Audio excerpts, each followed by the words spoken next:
Welcome back, Bears fans, to the CHGO Bears Podcast. And what is going on, everybody? It is Friday over here. It's the CHGO Audible Day. Will DeWitt, Nicholas Moreano back in the saddle again. And Nick, feels like I just saw you. Yes, and it also feels like it was a long time ago. I'm losing track of days, but it was great, Will. It was great hanging out with you, the whole CHGO Bears crew here in, I guess it was Westfield, Indiana, not Indianapolis, but really good time. And now you're actually downtown. You're ready for this game. I'll be driving up tomorrow. You know, the one time it's lucky that I live an hour away. Okay, it was twice. It was lucky come the end of the regular season last year that I was only an hour away to see and witness that moment.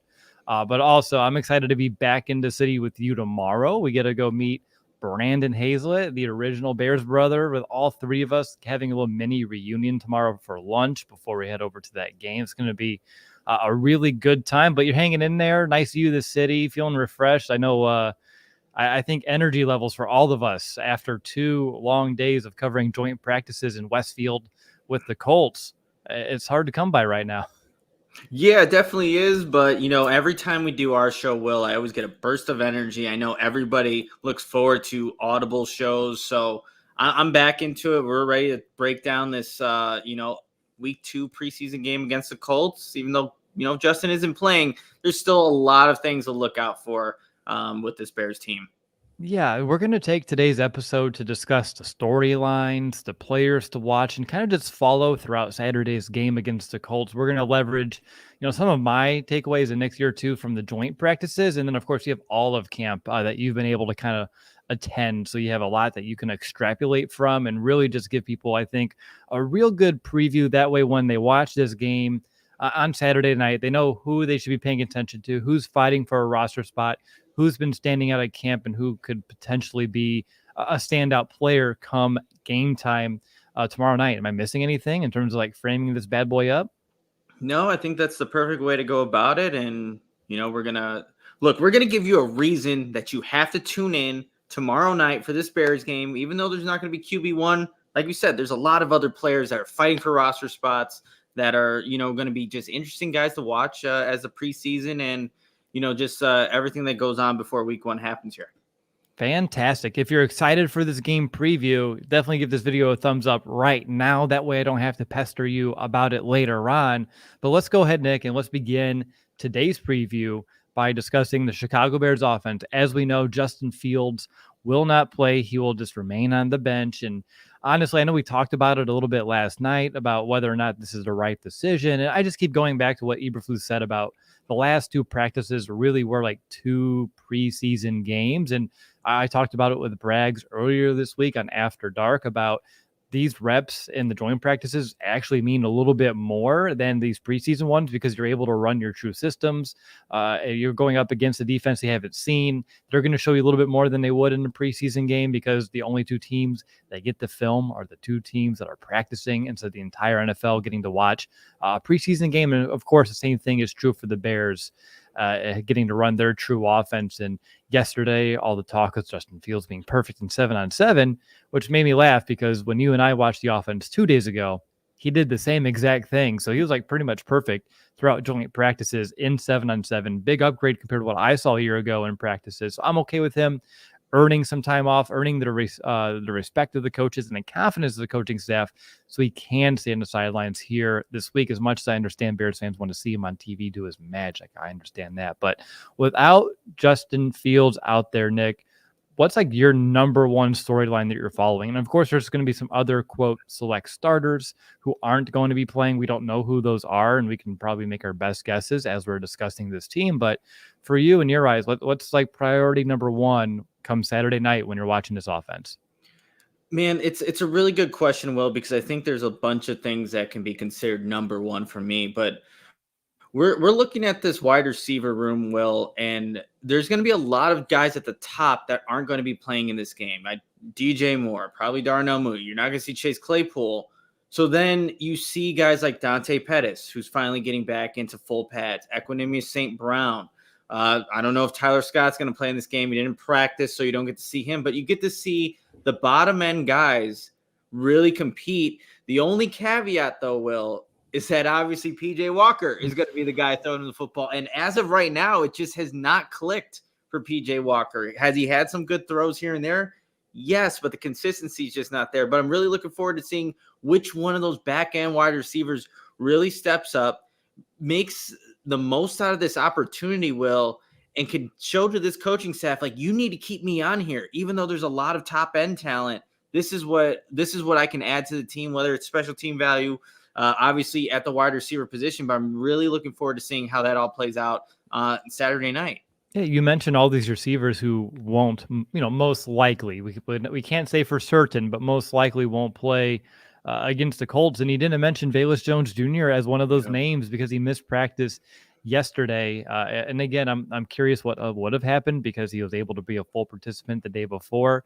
I mean, one of those awesome diving catches he had. You never know. I don't want to speculate, but we have guys like Darius Fountain, Nisimba Webster, Joe Reed, EQ, Ford, Pettis.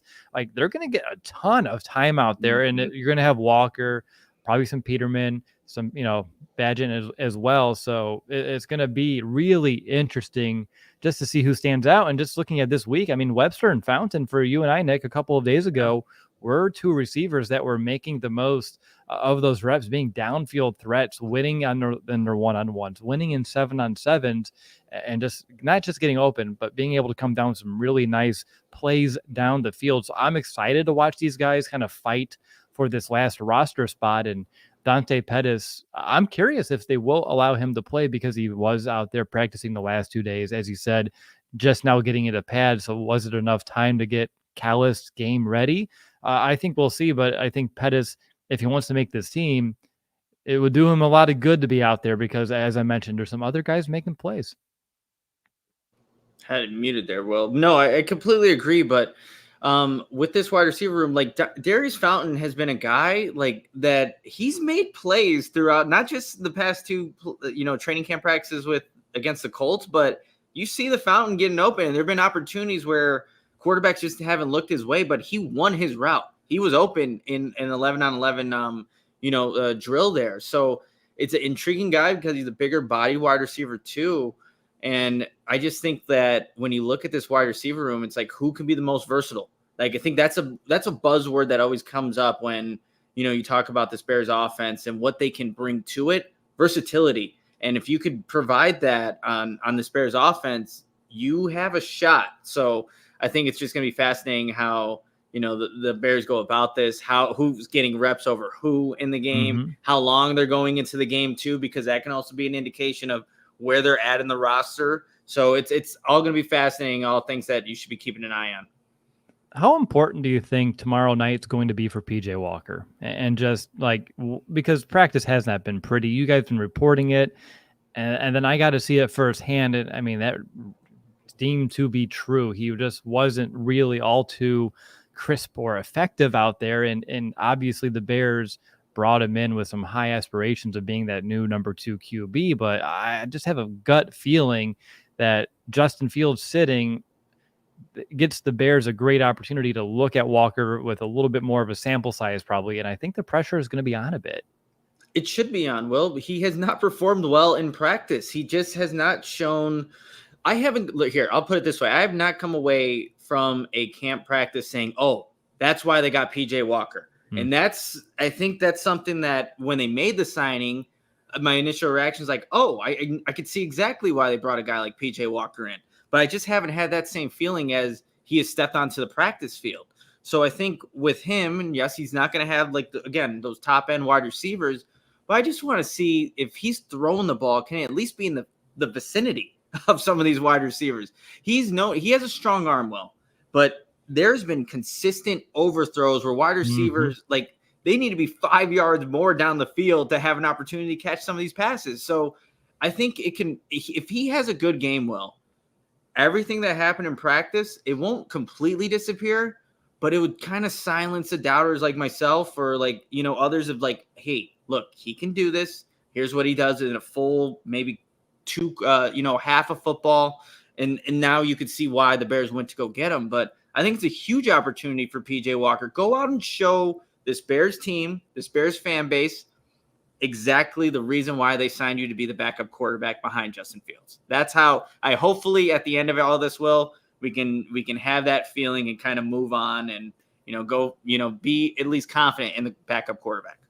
Yeah, and again, for like Walker, you mentioned the overthrows, and it's impressive considering all the speed that the Bears have at this wideout position. Like, how are you doing? Maybe he needs to quit hitting the weight room so much to, lessen the strength. But no, but for real, he just needs to work on that ball placement a little bit and having a real game, I'm not going to call it a real game, a game out there to kind of, like he said, silence the doubters, or at least I think he needs to build confidence within himself and really with the coaching staff to feel comfortable heading into week one as the backup.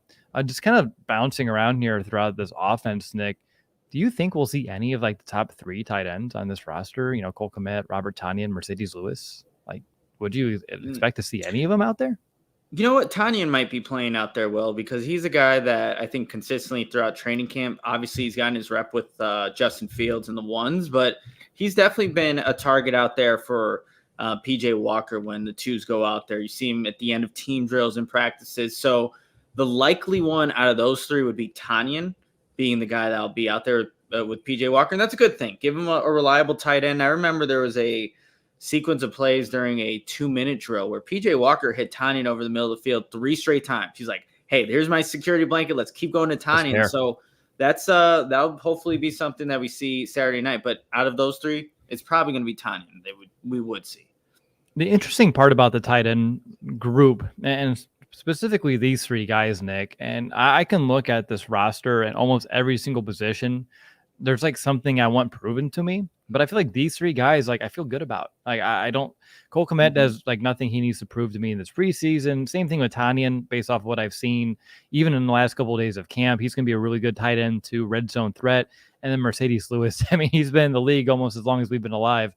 So for him to be out there and who he is as a blocking tight end too, again, I don't need to see anything. I know the guys beneath are extreme long shots to make the roster, but they're vying for probably a practice squad spot. So getting them extended looks would be good too. And yes, we are live. I saw that from Dented Fender. I was going to make sure we called it, but yeah, we see Gary and Doug and Steven and Taurine and Cass is in here. Steve B, what's going on, man? There's a lot of awesome people in our chat always, and it's great to see all of you. And a little later than usual, but yes, this is a live show. You want to talk about the offensive line, Nick? Yeah, with the offensive line, it's going to be, I mean, I know Doug Kramer has been brought up already in this, in the chat, and that's going to be something that we have to watch out for, Will, especially with how, Cody Whitehair leaving practice early yesterday, Kramer having to come in, just seeing how he can handle things, navigate at the line of scrimmage, handle the bull rush. I know I've seen in the chat too that is something that we want to see with Kramer. But how much is Jatari Carter going to play? It's someone that you also want to see out there. Guys like even like an Alex Leatherwood, who's definitely on the outside looking in. If he wants to try to make this roster, like huge opportunities for these guys on this Saturday night, and they can keep PJ Walker upright. Maybe they'll have some success with making some downfield throws and, creating those explosive plays. But those are, just the 3 guys on the interior that I'm watching out for. And I haven't even gotten to any of the tackles yet. So definitely a lot of intriguing players right now to watch out for. Yeah, the Cody Whitehair thing is going to be interesting to kind of pay attention to as we go through. Obviously, even if he was healthy, I would feel like he would be part of the selected starters that would be on the bench. But obviously, we don't have an injury update on him yet, but we got to pay attention to it. Before I get too deep, I see the super chat on the screen. I just want to address it. It's from Steve, just mentioning how much he loves to have the CHGO Audible podcast. Been a fan of ours for years, Nick, and he has the great call to action to get the likes up. I appreciate the love, man. Thank you very much. And Isaac, apologize. I saw you in the chat too, but I'll slap myself on the wrist for omitting you when I was rambling through who I saw in here. Appreciate you holding me accountable over here. But yeah, going over to center, Doug Kramer, he's been fine, which is good. And I'm excited to see what he can look like in an extended sample size. And then if we're looking at, the guards position and Nate Davis, I wouldn't expect to play just considering I think he's ramping up. And then, so for me, if I'm like looking for a storyline here, Nick, Jatari Carter, like such a great game last week. Like he really stood out as a good player for the Bears and really made me feel more confident about that interior depth. And he's someone that was drafted late. We haven't got to see a lot of, and I get excited about what the Bears may have in this kid. So for me, I want to see what he looks like again this week, if he can kind of carry, the same kind of, I guess, play behind him and just play it to the same standard we saw last week and keep building on that success, because that's going to really help the Bears if guys can step up like Carter. And then just looking on the outside, Nick, I don't know if they asked you the question after I left last night to go home, but do you want to see Darnell Wright play? Yeah, you know what? I'd be okay with him playing for, a series or two, depending on how like those sequence of plays go. Again, he had 7 in his first preseason game against the Titans. So I wouldn't be opposed to having the rookie go out there and just, again, seeing different looks, seeing different guys and how they approach their pass rush. It's only going to help him. And, once you see what you want to see out of that, I'd be okay with, him playing and then having an early exit in tomorrow's game. Getting him out there, it would be good to just get more, I think, reps for him, film on it, and just, again, if it's another 2 to 3 series, that's just 2 to 3 more series that he can get under his belt now. That way, come week 1, it's not as new to him, and going through warm-ups in the pregame process, just to build those routines now, I think would be, it would be beneficial for him over there. And on the left side, there's a chance that, you're going to see Braxton Jones not be one of those starters out there on the field at the beginning of the game. So we're looking at a Larry Borum left tackle kind of start here. And I think this would be a big game for him too. No doubt about it. I think this is a guy that he's in, I would say, the lead role for that swing tackle position, but he's a guy that he's bounced around, obviously different sides, but this is a big opportunity for him. And I think Adam on last night's podcast highlighted that Matt Eberflus pulled him aside along with 2 other guys having a deep conversation, like, probably you're going to play a lot, so make the most out of this opportunity. And you know what I liked from Larry Borum in yesterday's practice? There was a rep where he got into it with one of the Colts players, but you see the back and forth, you see the shoving and pushing and just the fight, right? And that's exactly what Larry Borum's doing to make his place on this roster. So yeah, let's see what Larry can do out there. He used to be obviously a starter for the Bears, is now in a role that's more suited to his skill set. So we're going to see how he does out there. And I think that's exactly what you want to see for the Bears coaching staff.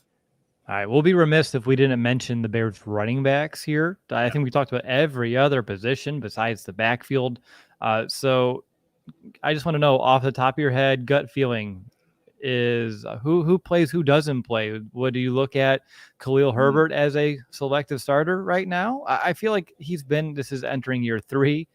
Obviously, he's someone that he still has a lot of tread left in his tires too, because always playing behind David Montgomery, but always made the most of those opportunities. I really liked what I saw in camp.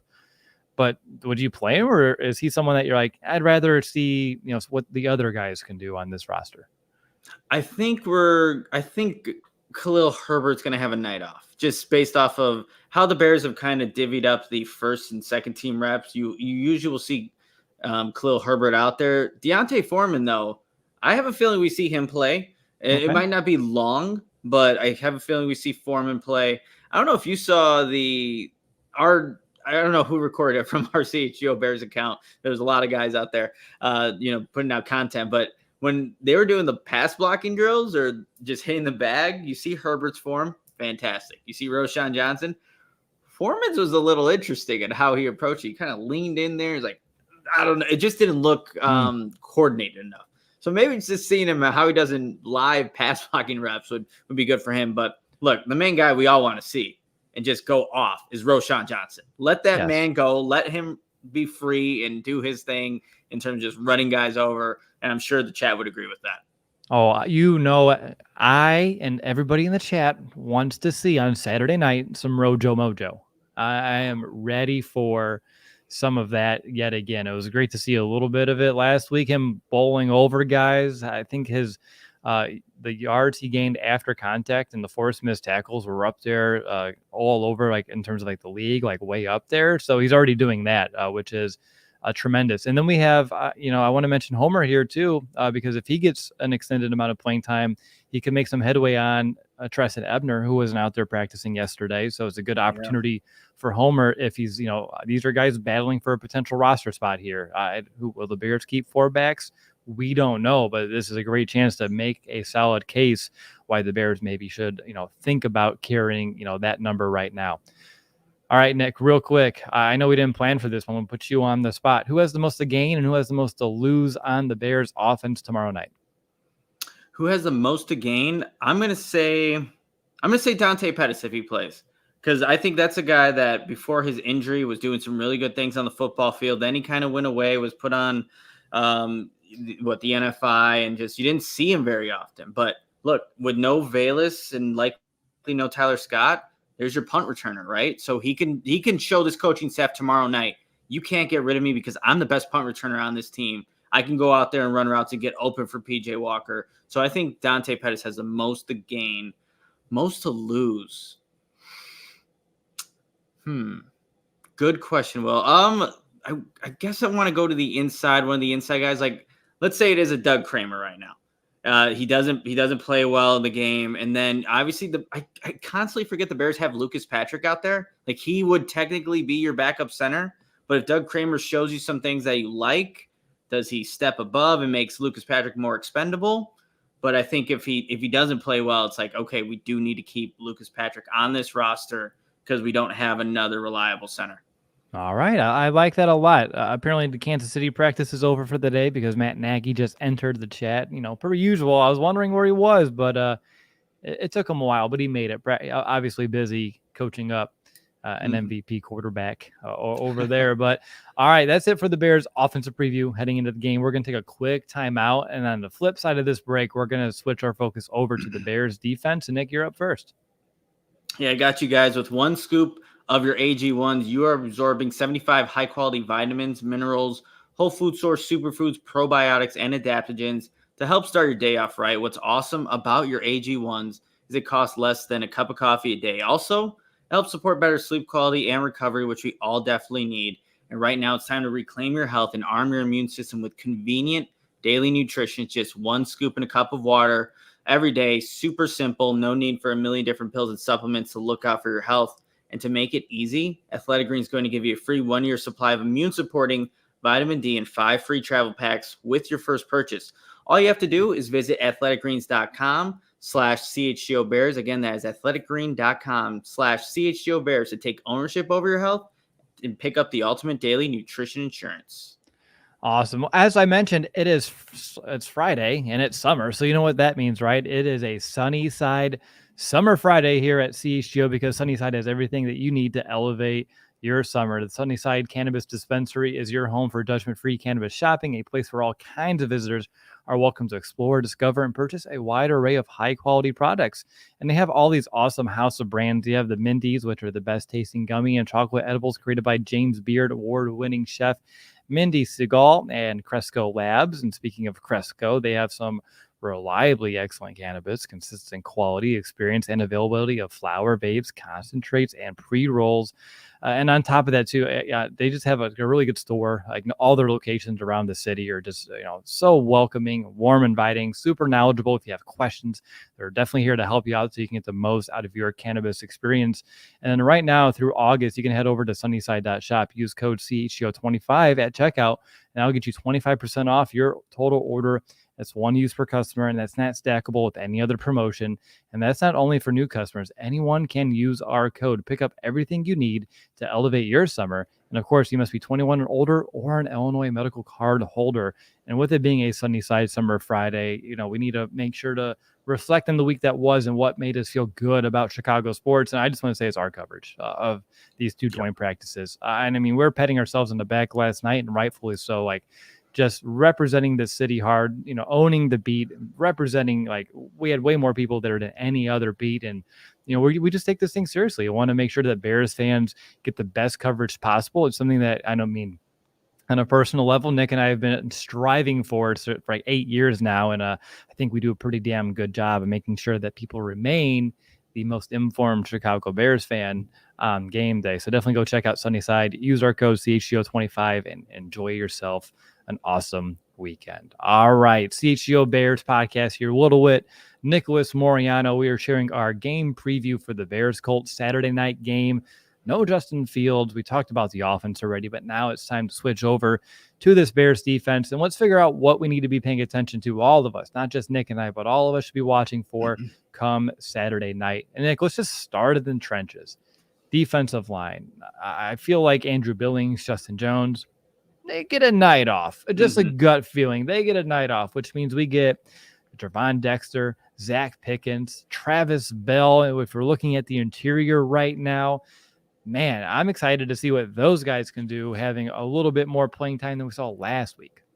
Yeah, no doubt about it. I want to see all those guys, those rookies, play a lot, and I want to see how they do. And I think for me, it's like still watching Javon Dexter in that get off, seeing how he's getting more acclimated to the position. And I think he's gotten better since Herb Howard mentioned it on one of the practices where he didn't have a good day. I felt like he's actually gotten better at that aspect of his game each and every day. And that's been really good to see from Javon Dexter. We had a great vantage point on one of the plays yesterday in yesterday's practice. He shoots through the gap, is able to beat the block, and then just get a TFL on the running back. And that's what you want to see out of Javon Dexter. So I think it's a great opportunity to go up against this Colts offensive line. They were battling the past 2 days, but now you can finally finish plays. You can tackle guys. So just him specifically, it's just going to be fun to watch with more reps and seeing how he can also handle those, right? Because one of the things at Florida that he was kind of gassed out throughout games because he was constantly out there. Well, this is going to be a game where I think you're just going to see more of Javon Dexter because we're probably not going to have Andrew Billings, Justin Jones. So let's see how he can handle that and how his play can just handle the sustained, I guess, being out there. So it's going to be fascinating to watch. Yeah, I mean, it's definitely it takes a next level of conditioning to be out there for a majority of a game compared to being at a practice. And I say that, but I will mention one other fact about this Chicago Bears team is that they practice harder than I've ever seen a Chicago Bears team really practice in quite some time. Obviously, the league has changed since I was going to camp in the early 2000s. Two-a-days back then. They don't do the two-a-days right now.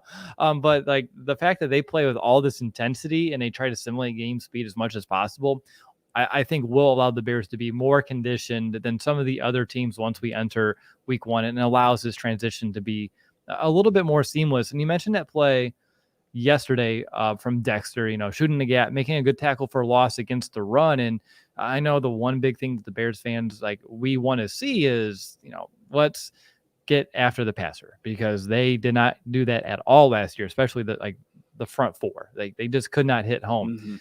And Dexter, I of course, I want to see that. I want to see him terrorize quarterbacks. That's something that I really hope he can grow into and be a great pass rusher.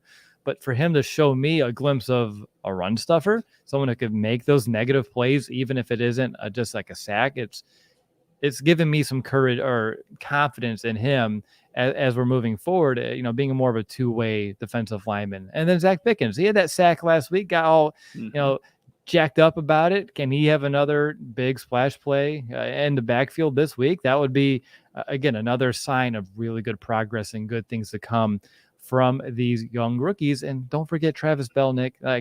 He's the guy that, even though he was drafted late, I saw some flashes yesterday. You guys have seen him throughout camp. And he's just a really good dude. So he is still someone that once he's on the field, I'll be paying extra special attention to.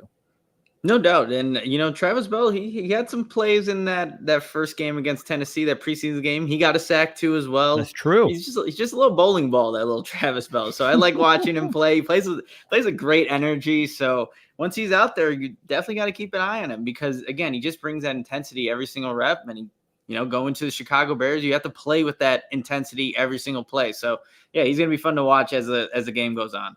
Nick, how tall are you again? 5'1", 5'2"? Give me like 7 more inches, 5'8", and then if I wear my Air Maxes, that's another inch on there. So, no, just what you said, little Travis Bell made me laugh. He's 6 foot, that's true. Yeah, I know. He's compact. He is compact, and that he has a unique body type, and which is another, I think, asset of his, and it makes him a different challenge than some of the other guys that the Bears have up front. But that's when he said little, hold the phone.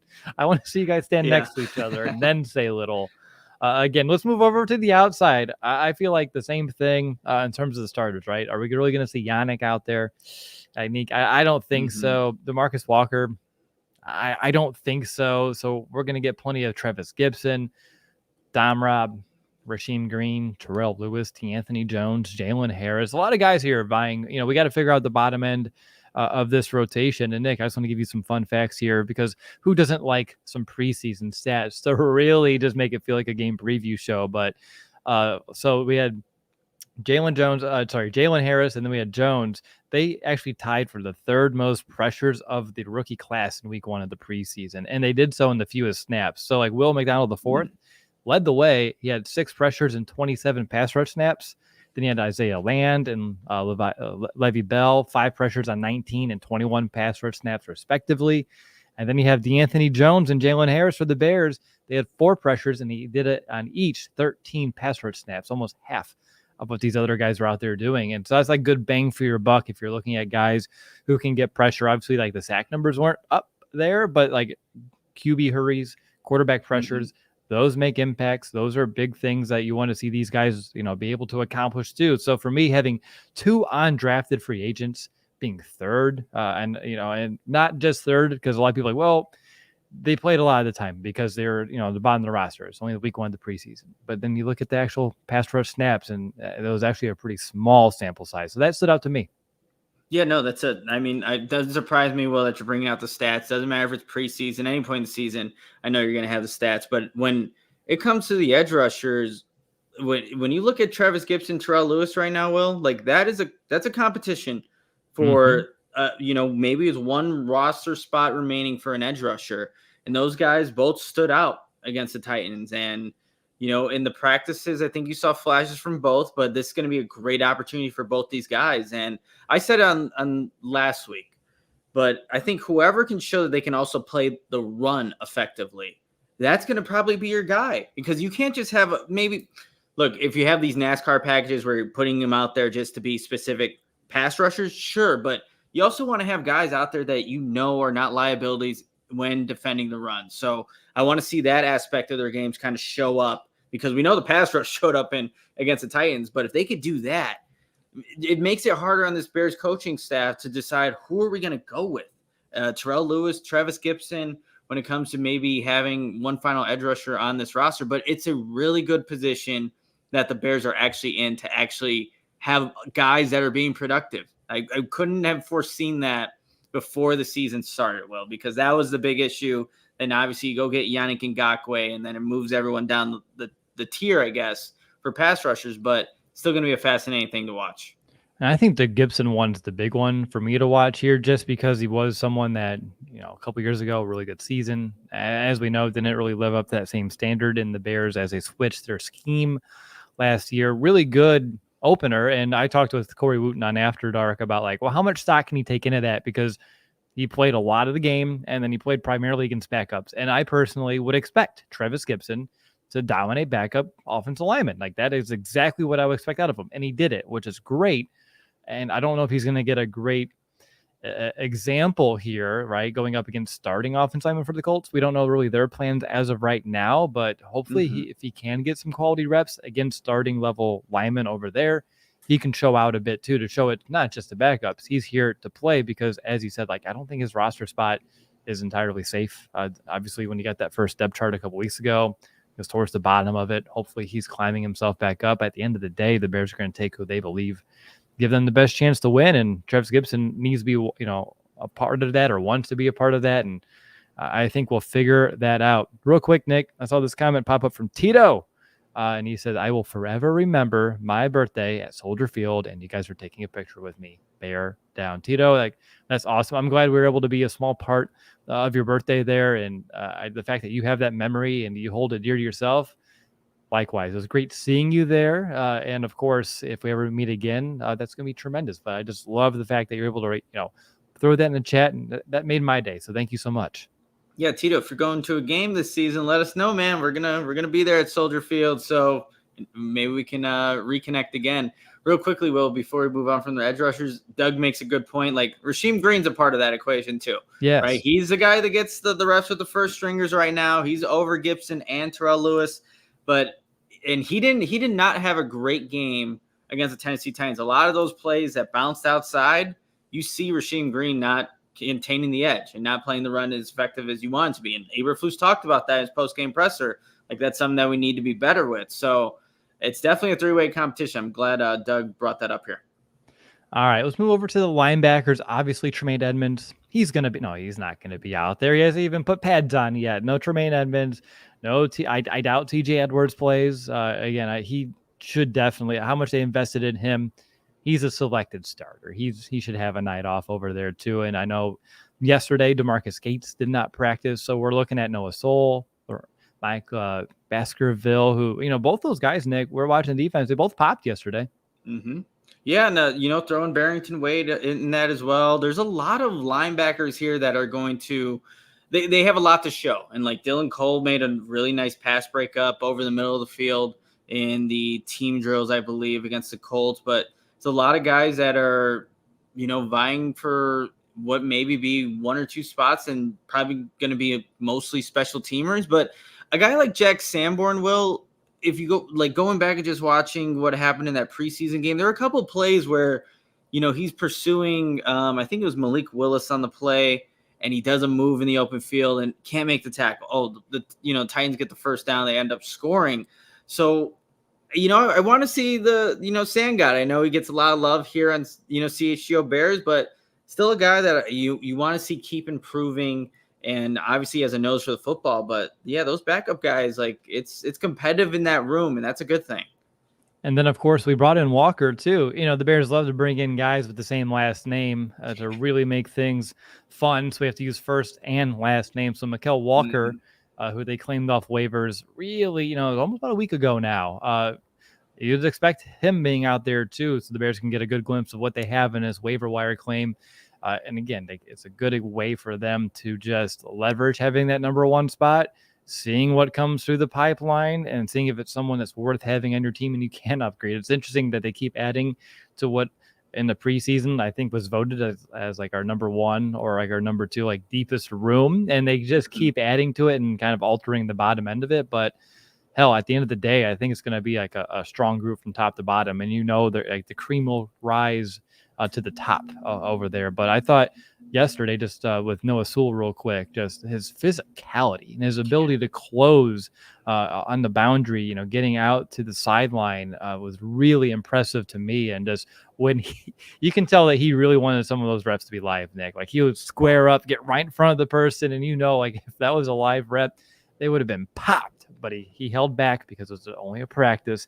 But just watching a little bit of him in game action, if he can have that same positioning against the Colts that you and I saw in practice in an actual game, I expect a big hit coming our way. Yeah, there was a rep, you guys. Again, I don't remember if it was team or 7-on-7 where a wide receiver ran a drag route. And Noah, he puts his shoulder a little bit into him. But I think that's a play you're referencing, Will, because if that's live, that poor wide receiver is laid out. Noah is a physical dude. He's actually laid out a couple of his own teammates in these padded up practices. So yeah, he's fun to watch. And he's giving me what Jack Sanborn vibes last year in training camp. Just someone who's all around the field, making tackles, making plays. So he's been a nice addition to the linebacker room. Anything else about the front seven before we move on to the secondary? Nothing that I have. Will, let's go to that secondary because the Bears are probably going to be missing a lot of guys over there from the starters. All right, so who do you think would? I know safeties, and we'll talk about. Let's do corners, and then we'll move to safeties. We'll be really just organized today. I don't know why I'm feeling this way, but this is how I'm going about it in my brain. So corners, I would not expect Jalen Johnson or Kyler Gordon, but I would expect Tyreek Stevenson and Terrell Smith. Yes, I agree with you there. Yep. Okay, so and then we also have to note that Josh Blackwell hasn't practiced, so I doubt he's going to be out there. So we're looking at Tyreek Stevenson, Terrell Smith, Jalen Jones, Kendall Vildor as the top, I think, 4 names that we should be watching. That sounds about right, Will. Awesome. So for me, Jalen Jones made some nice plays in coverage yesterday in 7-on-7 and 11-on-11 in the red zone. And just to preface, all the work yesterday for the majority of practice was red zone work, and the Bears defense just suffocated this Colts offense with the majority of practice, which is a lot of fun to see. Bears red zone defense needs to be improved this year, and if yesterday was any indication, it's definitely going to be so. But for me, I liked what I saw of Tyreek Stevenson yesterday. The Colts have, I mean, they have a challenging set of wideouts in terms of like on those one-on-one matchups. Like when Tyreek Stevenson's going up against Michael Pittman Jr. and one-on-ones, like it's going to be easy for Pittman Jr. to win those reps, but I thought they're still valuable for Stevenson to get those reps against a very good established wide receiver in this league. And then same thing with Terrell Smith. Like they both look the part, Nick. And that was something that you guys have talked about throughout all of camp. And I was excited to kind of see firsthand down there on the field. And they definitely did not like disappoint. No, those backup DBs, they compete. They compete. And I think it all stems back to John Hoke, David Overstreet, like their coaches that they have. They're very competitive within themselves and they want to see that competition come out on the football field. But you see those back end guys competing. Another guy that will probably be getting some playing time, Michael Ojemudia, who's a veteran in this league, will definitely get some playing time there. But I think when you're looking at like who has the best opportunity here, it'd probably be like a guy like Ojemudia outside who's slotted over at Kindle Vildor, who keeps moving down the roster here. And I wish Blackwell was healthy enough to play. Me too. He would get a lot of work in that nickel. And now that he's not, it's like you're given opportunities to probably like Stroman would be a guy that we've seen over there. But yeah, it's kind of a bummer that you don't see a guy like, Blackwell had a good, rookie season, but Jalen Jones he's got to take advantage of this because there's veterans above him that are, playing like Ojemudia are playing decent. But can Jalen Jones show enough in this preseason game where you just take the youth, you don't have to rely on the veteran, and then you just kind of part ways there? But big opportunities for these corners because how much are Tyreek Stevenson, maybe Terrell Smith will probably play longer than Stevenson, but I just don't see Stevenson playing all too much in this game either. The same. I wouldn't expect it to be more than a quarter, half at most when it comes to Tyreek. Do you think they'll give Kindle a chance to fight for his roster spot life? I think he'll get an opportunity, but it just seems like at this point, like he is way down there. He is way down there on the roster. So, and I know a lot of people in the chat don't like Kindle Vildor because he had to start, last season, but that was never supposed to be his role. But I think he's definitely going to get an opportunity. We'll see what he can do with it, though. All right, moving over to safety real quick. Noah Jackson, who exited practice a couple of days ago, the first joint practice near the end after an awkward little hit towards the end. Eberflus was, obviously he isn't going to give us a lot, but he did seem like it wasn't going to be a severe thing that's going to be long-term or hopefully keep him out of week one. Jaquan Brisker hasn't been able to get out there just yet, and I talked about it on the podcast. I tweeted yesterday about how impressed I was with his ability to lock in from a mental standpoint and take in those mental reps. So even though he won't be out there, I would not expect to see him be engaged on the sidelines. He's not going to be the guy sitting on a bench chewing on bubble gum or sunflower seeds. He's going to be right up there as close as he can to the field that the refs will allow him without throwing a flag. And I think he's going to be really engaged out there. So we're going to have our starting two safeties tomorrow night, Elijah Hicks and AJ Thomas. They did well, I thought, over at least yesterday when you and I watched them in the red zone, really making sure that there's nothing easy over the top or anything in their areas of the field, whether it be, getting a hit on a receiver to knock that ball free, an actual PBU. Their communication with the corners was fantastic, and the linebackers to make sure guys are getting passed off correctly.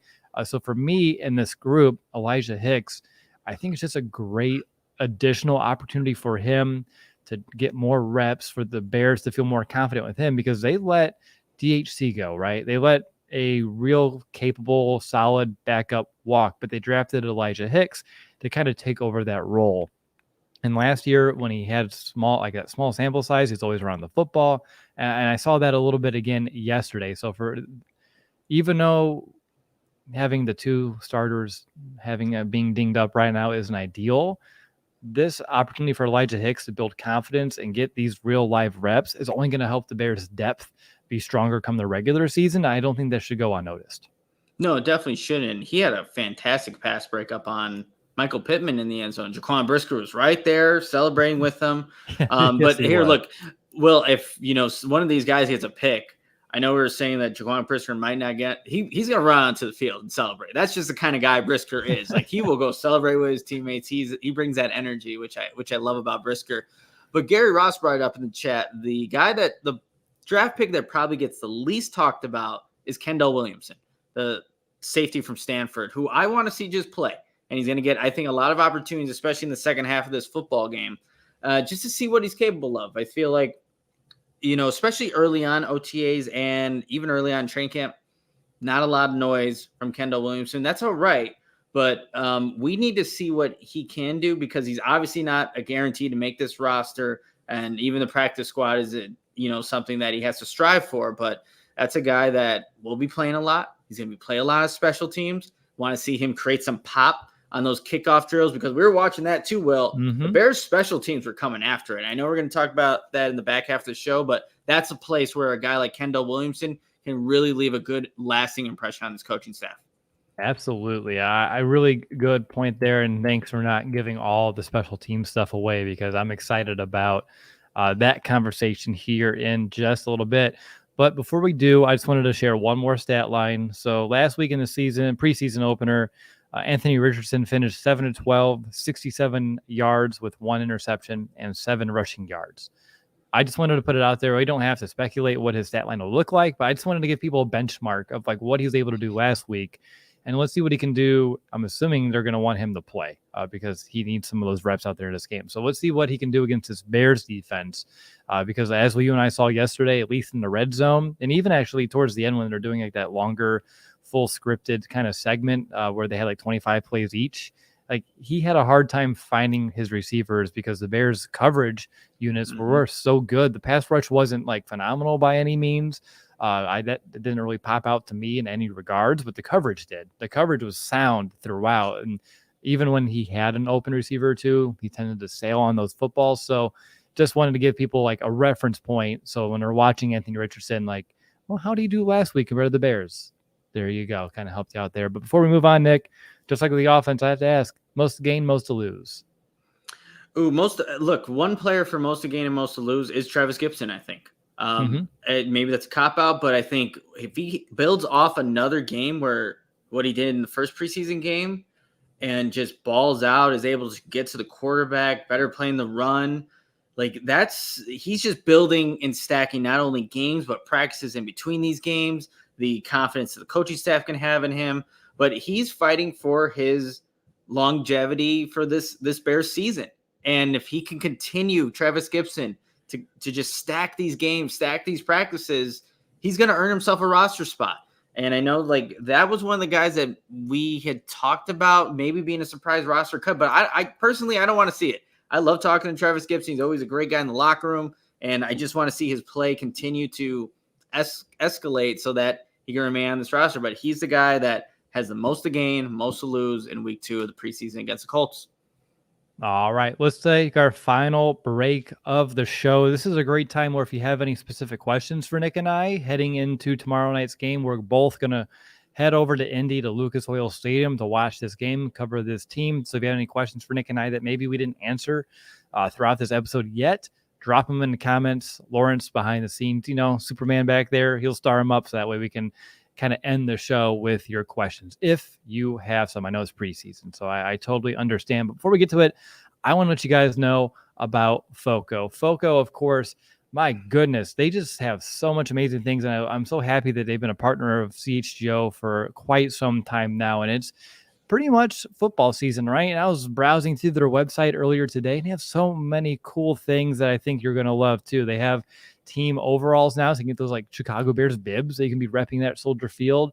They have friendship bracelets going on over there. You can get a 3-pack of Chicago Bears friendship bracelets. Keep one for yourself. Next time you see Nick and I, you can hand one out to each of us. That way all 3 of us can be best friends for the rest of our lives. They have backpacks now, straw hats, NFL team sunglasses. Like you can get Bears straw hats, Bears sunglasses, Bears backpack, Bears bibs. Like you can be decked out for week 1 once the Green Bay Packers come to town. So definitely check it out. And of course, this is a remote show, but if we were live in studio, FOCO has done a great job helping us by donating a few awesome pieces for our set. So definitely go show them some love. So you can go check out FOCO.com. That's FOCO.com, or click Click the link in the description below for all non-presale items. Use promo code CHGO for 10% off. And like I said, really cool Chicago Bears gear on there right now. Go check it out.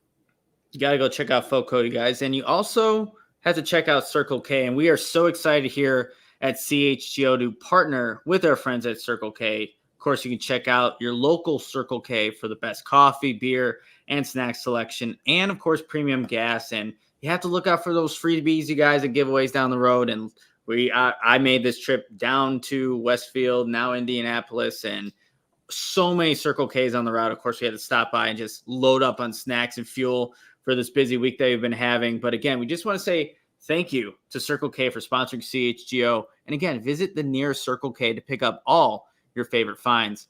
So go check out FOCO. You have to check out Circle K. And you also got to check out Lewis University. Many of the students, you guys, are adults just like you. Many have full-time jobs and are families, and all of them chose Lewis's supportive educational community to help make their transition back to school as easy as possible to earn a respected degree. And here are some facts about it. It's 35 miles southwest of Chicago in Romeoville, ranked as one of U.S. News and World Report's top-tier colleges. And Lewis partners with numerous employers for tuition discounts and offers evening, online, and blended formats to help balance your work, family, and education. And of course, faculty, they bring real-world experience and instruction to the classroom, which is immediately relevant to your career. And of course, they offer career support and academic resources for adult students. And whether you are looking to complete your bachelor's or master's degree or enroll in a professional certificate program, Lewis, they have the right program for you. They offer several career-focused programs that will help set you up for success. We're going to highlight one of them here, computer science. 8-week sessions can be completed in 1 year, concentrations in software engineering, artificial intelligence, cybersecurity, digital forensics, enterprise, and cloud computing. And of course, they have all adult undergraduate programs like business analytics, criminal justice, technology programs, you name it, Lewis University has it. And so here's the most important part, everybody. Discover how a degree from Lewis can help you build a better world. Learn more at lewisu.edu/you can do this. Again, that's lewisu.edu/you can do this. All right. Good stuff there, Nick.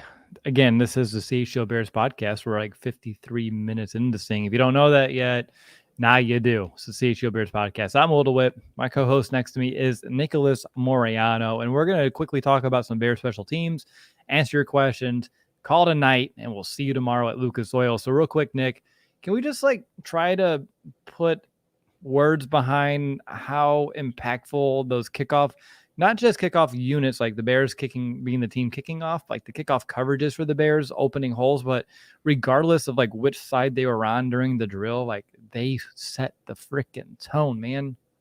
They did. And that's what's been awesome about this Bears team. It's not just offense and defense. Whoever is on that third unit, and there's a bunch of guys that are trickling in and out, whether it's due to injuries or whatever it may be, they set the tone. There were some big returns happening from guys like Joe Reed, backup wide receiver, who's going out there and making plays and doing so because his teammates are opening up lanes and they're the ones initiating contact and not allowing the Colts to bring the physicality to them. They bring the physicality, which it's great to see that. And it goes back to Matt Eberflus and how he coaches this team. It was a great environment to be in Westfield, Indiana, with all the Colts Bears fans. But the Bears were not intimidated whatsoever. And that was representative in all three phases, including special teams. It was. And there's that one hit from Blasting Game that just made my head turn on a swivel. I was either on my phone or talking to someone next to me.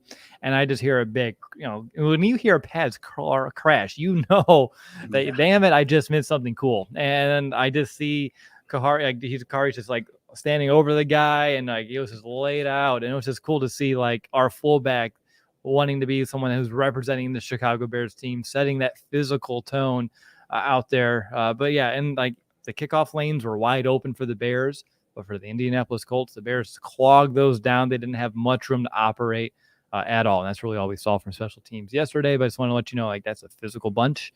And, a lot of those guys will be out there tomorrow, whether it be guys who are probably making the team or guys fighting for roster spots, they're going to bring it. So hopefully the Bears score. a lot of touchdowns. You can see that coverage unit a few times, and then on top of that, hopefully the Bears don't give up points, so you don't even see the kick returner stuff.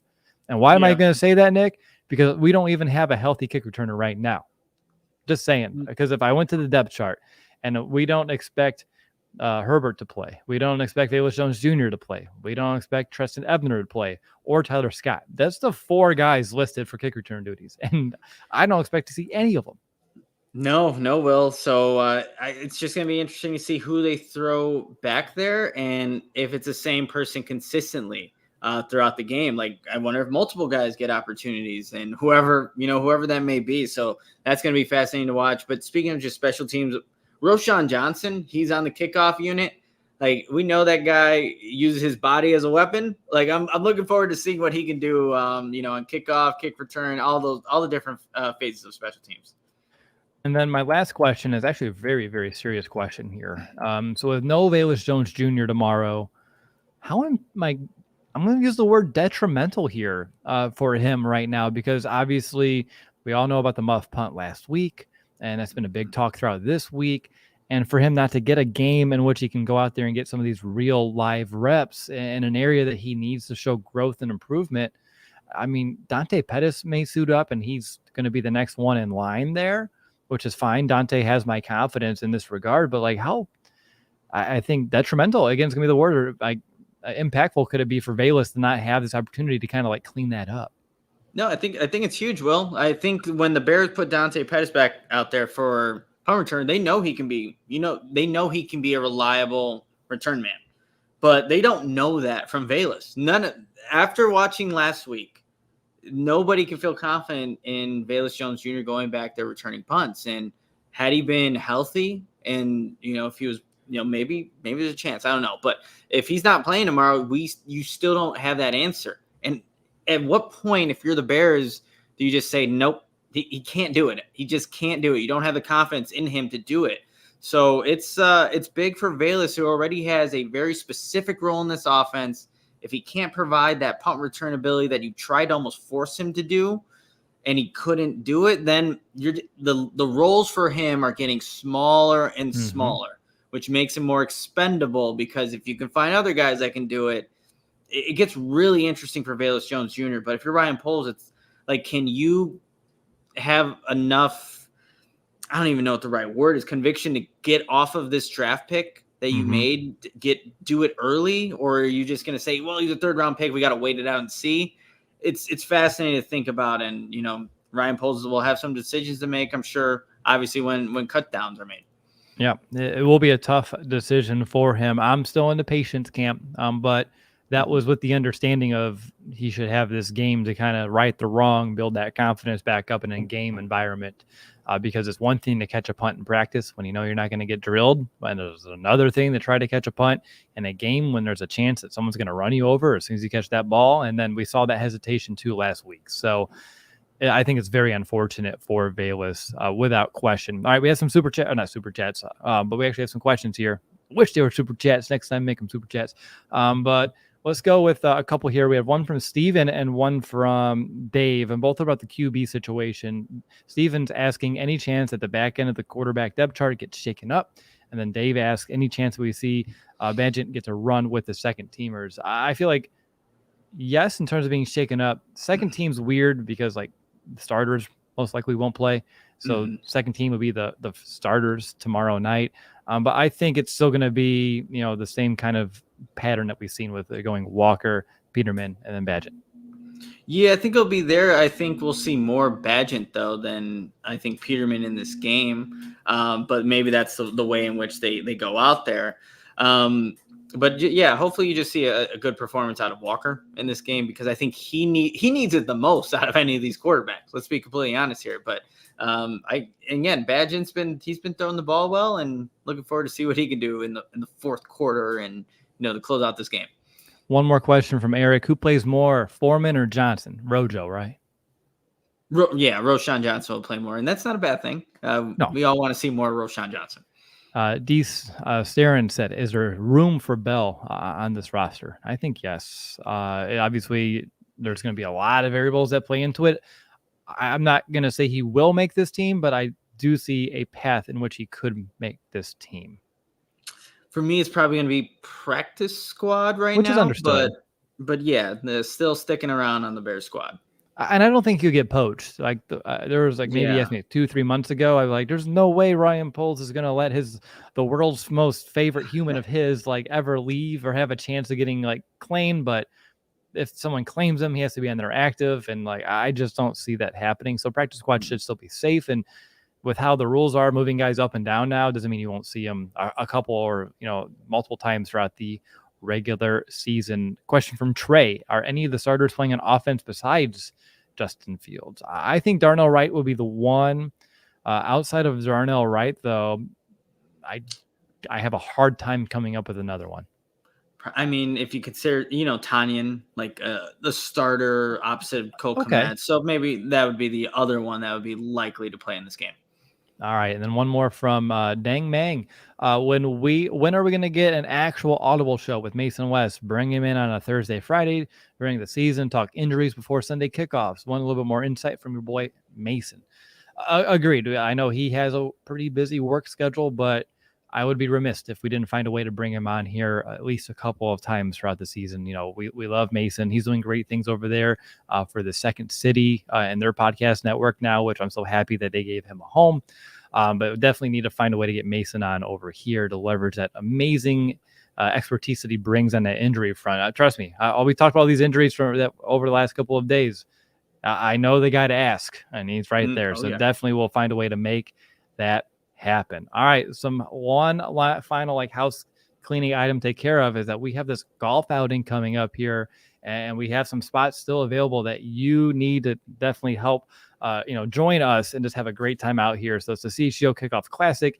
It is 1 week from today, August 25th at 9 a.m. at the Cog Hill Golf Course number 2. Nick, anything you want to say about this CHGO Kickoff Classic before we end the show?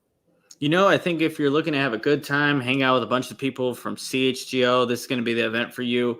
I personally won't be there, but there's going to be so many people that are going to be out there. And even if you're not like a golf connoisseur, you're not very good, it doesn't matter. You're going to have a good time with the CHGO Kickoff Classic. And if you have the time and, you're looking for something to do, Friday, August 25th, you know where you have to be, CHGO. You have Cog Hill Course. So it's going to be great. So go check it out. And yeah, let me know how it goes. We have the link to register for that event is right here in the description of this episode on YouTube, also in your podcast player of choice. It's also on our website. And if you're a diehard and you're on our website, make sure you log in, go to your special Diehards event page. That way you get your 20% off discount on top of it, because diehards get amazing perks. It's a great reason to become a diehard. ALLCITY.com/diehard take you right there. Gives you all the reasons why you should have done it already, and then you can just sign up, get your free shirt, get your discounts, and just join the CHGO ecosystem that we're building out over here. So great reason to become a diehard. Get that discount for that Cog Hill, the CHGO Kickoff Classic. Nick, this is a great time getting to preview a Chicago Bears game with you. It's been a while since we've done one of these. Mm-hmm. It's not real just yet. We'll do a real preview in just a few more weeks, but like the Bears and preseason, it's good to get some reps in, even if it's not exactly the same format. It's not the same exact scheme. It's still good to get out there and, work out the jitters and work out, just some of the things that we have to do here, even though it's nothing to work out. It's just you and me talking football, and we've done that forever. Yeah, but it's always good to do it in the preseason, and, we'll have a game covered tomorrow, so we'll be back, and make sure you're tuned to the CHGO Bears Podcast pregame, postgame show, obviously following us all on our social media accounts throughout the game. You know where to go when you're looking for Bears coverage. CHGO Bears, we got you covered. Perfect. Have a good rest of your Friday. Have a great Friday night, Saturday morning, and we'll see you Saturday evening for this Bears preseason game against the Colts. But until then, Bear down, Chicago.